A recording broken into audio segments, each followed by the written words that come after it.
it going, guys? This is Zach Smith with Topic Talks. Today is December 30th. We're getting ready to wrap up the year.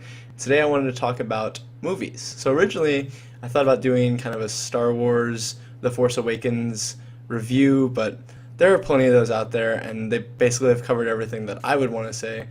Jeremy Jams' video, and I'll link down below, is the video that I most agree with. But rather, I want to talk about what I like and dislike about movies in general. Like what, for me, makes a good movie, and what are things within movies that necessarily don't make the movie good or take me out of the movie. So, I'm like, that's kind of my first point. I don't like it when a movie does something that makes me exit the experience. Like, when I'm in the movie, I want to be in the zone. I want to be watching the movie.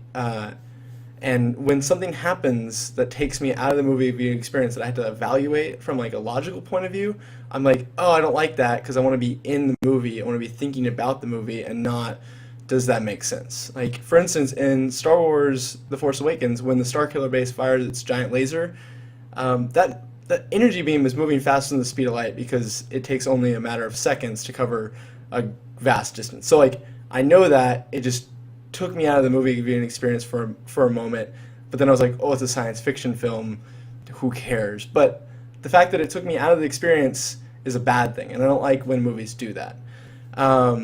What I do like, what makes a really good movie good for me, is when I can't see the ending coming a ways off. Like, I like to be surprised. If the movie's predictable, I don't enjoy it as much. Like, it's fine, the good guy wins.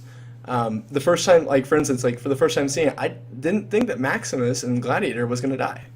I thought he was going to make it to the end and, make sure the Republic was great and there would be a happy ending. But, like, the fact that I didn't see his death coming when Claudius stabbed him in the side, I was like, oh, that was surprising and shocking. And I liked that, and that was really good because of that.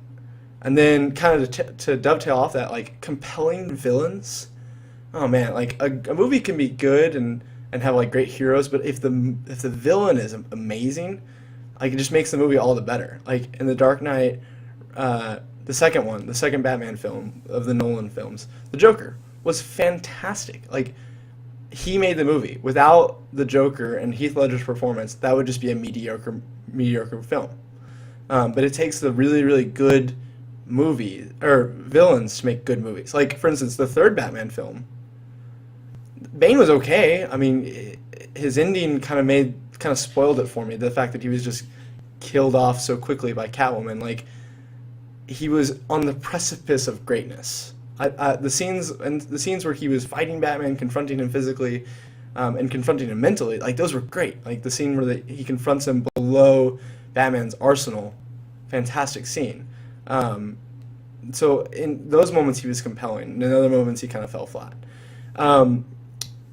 Another thing I really enjoy and love is when the main characters aren't invulnerable. And what I mean by that is, if you take Game of Thrones, no character is safe whatsoever. And therefore, I'm invested in each character in, like, oh, are they going to make it through this episode? Are they going to live? Are they going to die? Like, I don't know what's going to happen. And that goes to building tension. And that kind of leads me to my last point. Like, good tension in really mundane things. Like, there's an episode of Doctor Who, in the 8th season, episode 2, when he's talking with the bad guy, Davros. They're having a normal conversation, but it's just, this tension is just building and building and building. You're like, I don't know what's about to happen. And it's fantastic. And it puts you on the edge of your seat and just keeps you there. And movies that can do that, like, just really, like, wind up the tension and just hold that for the movie, it's physically, it wears me out, but it's so fantastic. Like The Martian, like, as soon as he's left on that planet alone, they've built that tension up, and they just hold it at this level for the whole film, and it just makes for this fantastic film. Like, you have no idea if Mark Watney is going to make it through this film. I thought he was going to die multiple times. Like, it is just wonderful when the movie just holds your attention so tightly that anything could happen at any moment. And that's just, good films just need tension in them. So this is kind of my ramblings on movies. I hope you all have a great rest of your week. Happy New Year, and I will see you next year.